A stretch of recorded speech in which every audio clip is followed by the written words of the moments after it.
Hi. Please welcome former Associate Attorney General and brother-in-law to Vice President Kamala Harris, Tony West. Thank you. How's everybody doing? All right. Well, listen, first I want to say thank you to everyone here for not only being here, but y'all are busy folks. You could be doing a lot of things with your time on a Monday afternoon, but you are right here, and I want to tell you how much that means to me as a family member. I am so grateful. But as a citizen, I am inspired. I'm inspired by your engagement and the fact that you love your country so much that you would take your time and be a part of this campaign. So thank you very much. You're going to remind folks as you're out there knocking on these doors and talking to these neighbors and voters, you're going to remind them that we all have something to fight for in this election. Right? Now, one thing I would like to ask you to do, I want you to tell voters what Kamala is really like. You see, you're going to hear from my wife, Maya, in a minute, and from my brother-in-law, Doug. And whenever we're in Washington, D.C., we have this kind of routine where the four of us will have coffee. Well, Maya, Doug, and I have coffee. Kamala has tea. But we'll all have sort of, morning coffee and tea, and we'll just kind of like talk about different things. Now, obviously, we haven't been able to do a lot of that in the last 15 weeks because we've been all over the country, but we will do it by FaceTime every now and then. And we did it the other morning. And I want you to tell people what Kamala is talking about. You know what she's talking about during that morning tea and coffee? She's talking about you.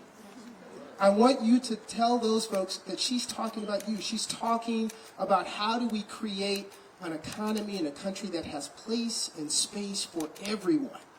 Right? How do we make sure that we're moving forward instead of falling back?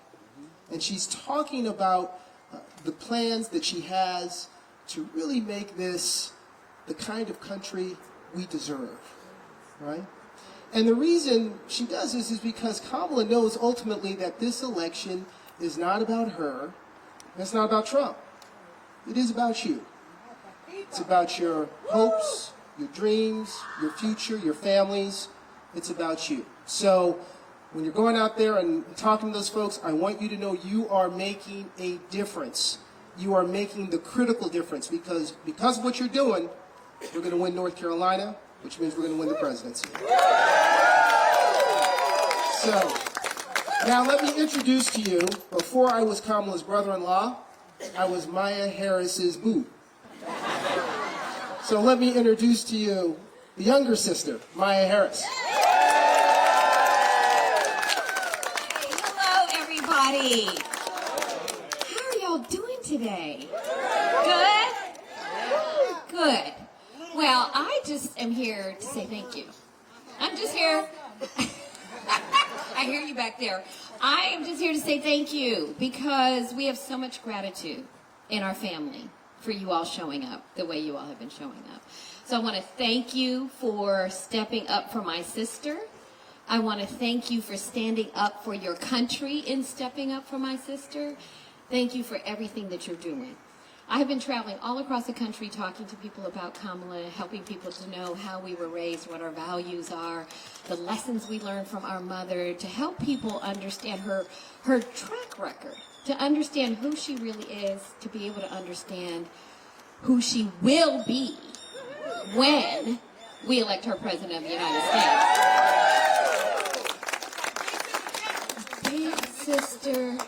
Big sister Kamala, until you all help her get elected president of the United States. Remember, I'm a woman of my word. I did say, but we have just one little hurdle we got to still cross. So if you help her do that, we'll put out a new video. Okay. But the other thing I just want to say is that traveling all across the country, I'm meeting so many people who are just leaving it on the field. Everywhere. Leaving it all on the field. Leaving no stone unturned. So I want to say to you all, in this last, it's hard to believe, one day, right? Woo, one day, that we all need to leave it on the field. And, you know, I've been reflecting a lot on this journey, as we often do, about our mother. And what would Mommy say today? And what Mommy would say is, yes, you all have momentum. Yes, you have wind in your sails. Yes, that joy is real. Right? Joy is real all across this country. And she would also say, don't get ahead of yourself. Put your head down and keep working.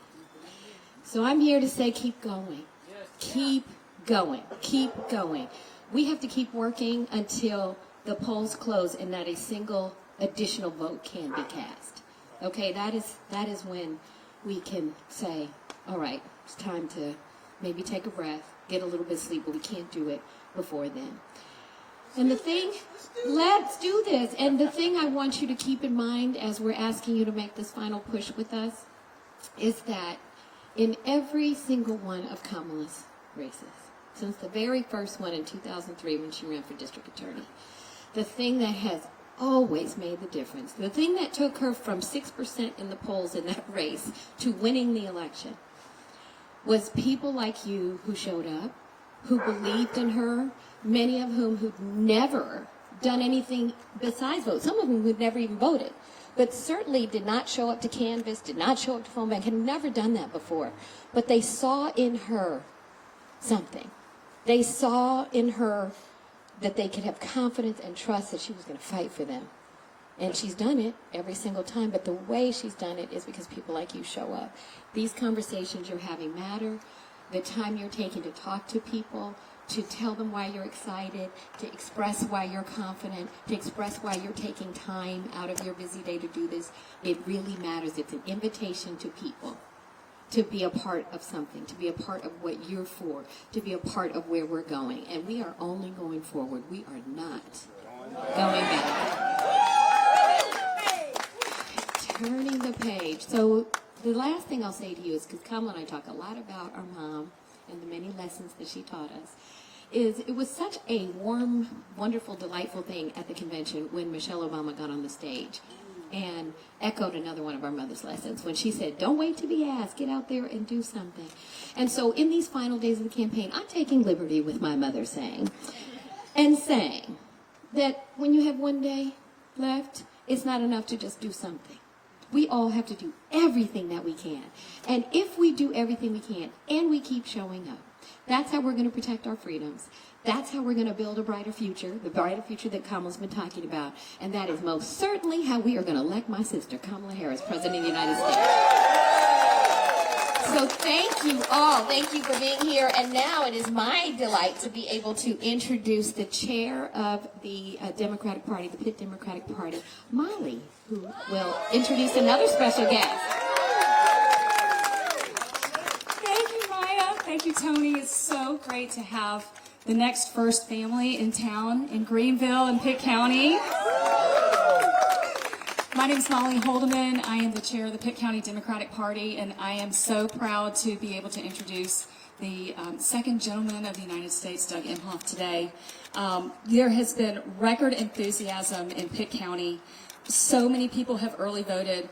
Over half registered voters have already voted. So we need to go out and get the other half tomorrow. So let's get out there this afternoon, hit the ground running, and get through these next 27 hours to get out the vote. So we all know what's on the ballot. My 10-year-old knows what's on the ballot. It's Social Security.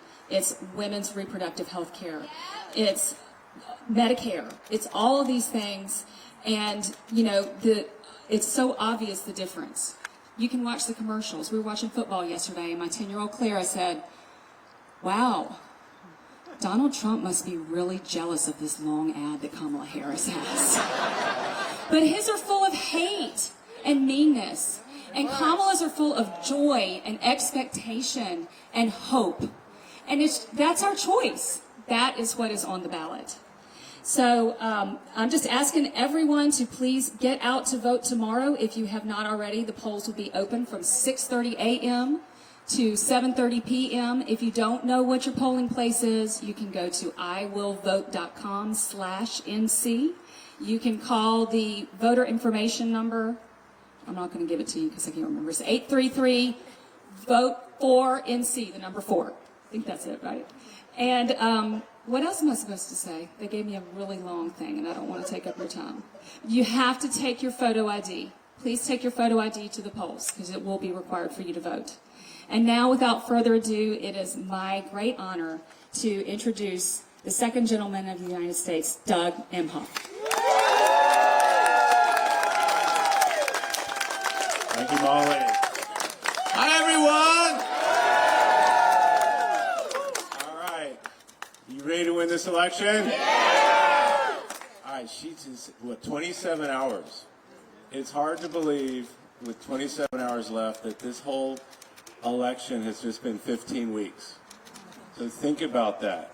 15 weeks ago, when President Biden decided not to move forward with his campaign, Kamala stepped up. Nobody asked her. She just knew what to do. She went out there and has become the best version of an amazing person this entire process. And sometimes, you know, as a husband, I just look at her and I'm so proud, I'm in awe at what she's doing, but I'm also not surprised, because I get that question a lot. Are you surprised? I say no, because this is who she's always been her entire life. Every time the moment required leadership, she stepped up.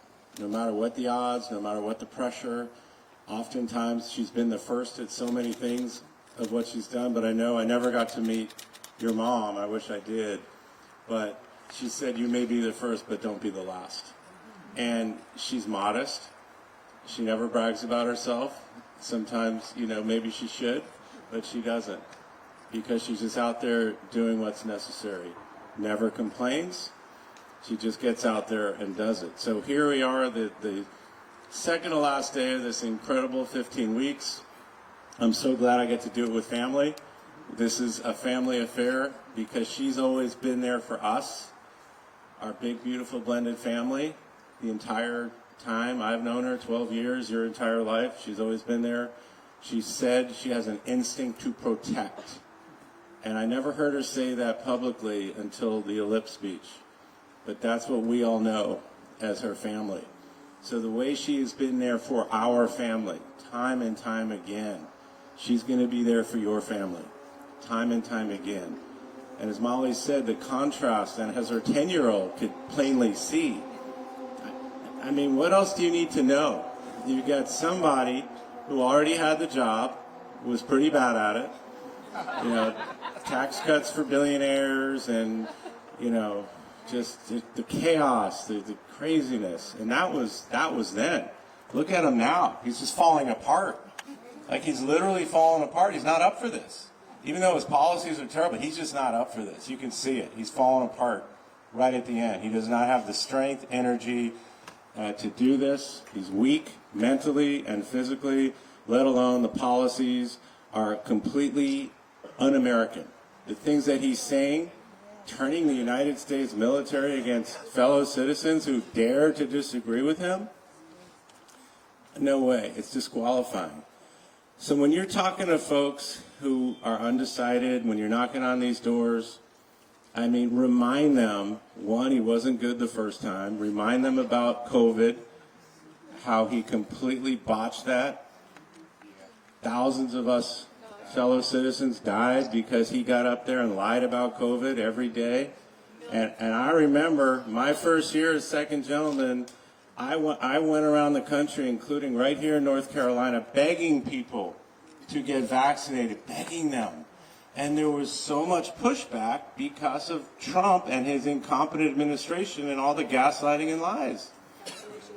That was him.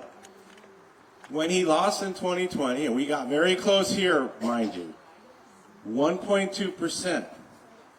So we can win here. But when he lost in 2020, and he lost, no question about it, and he couldn't accept that, and he's still lying about it to this day. He's still lying about it. It's like a poison coursing through our democracy. And January 6th happened on his watch. So people need to know that and remember that. You know, he's put this fog, this is what I tell folks, you got to cut through this fog of misinformation, gaslighting, lies, this Trumpian fog, and cut through it. And just have people watch the tape. Just have them just say, please, you're my friend, you're my neighbor, you know me, I'm in your community. Do me this favor.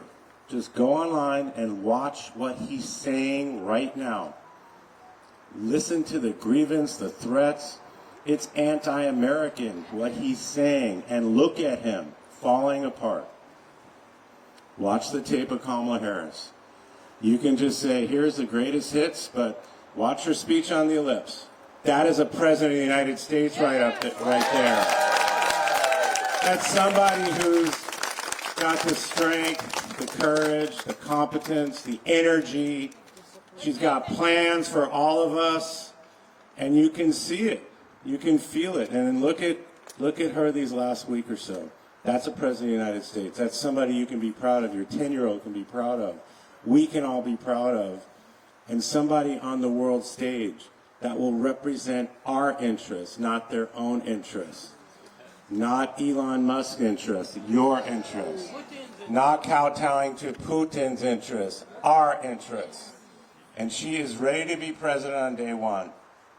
20 years as a prosecutor, elected attorney general, elected DA, I missed one, elected DA, attorney general, U.S. senator, vice president, and now she's ready.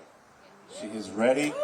She spent her whole life preparing for this moment, and she has had our back the entire time under the amazing pressure.